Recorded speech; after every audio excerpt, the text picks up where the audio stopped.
dịka a gara n'ihu wee na-enwe ụkọ mmanụ fuel n'ime ala anyị ya.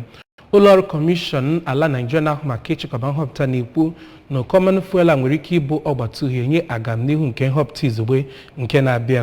Ọkammụta Mmanu bụ onye isi oche nke ụlọọrụ Kọmishọn bụ ya kwupụtara nke a mgbe ya na ndị otu na-anya ihe ọnyịnya akpọrọ Road Transport Workers nwere ọgbakọ dịka a na-akwadobe maka nhọpụta izugbe. Kere ka aka ha n'uju nke onye nta aka anyị nọ n'Abuja bụ Ekwuputa detere anyị.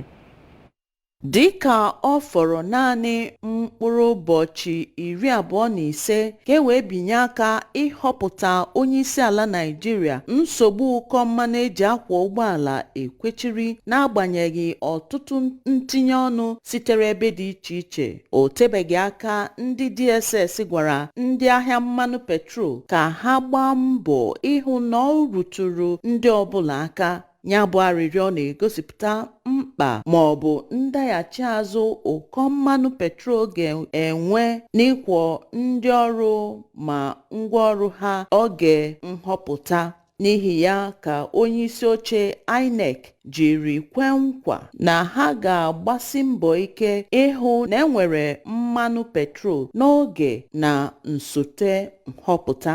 Onye isi road safety na Nigeria, Dauda bụ osote ya Bisi Kazim nọchiri anya ya na ya bụ emume, kwuru na ha ewepụtala ụdị ụgbọala ma ihe ndị ga-eme na ahọtara ụgbọala ga-arụ ọrụ n'ụbọchị nhọpụta.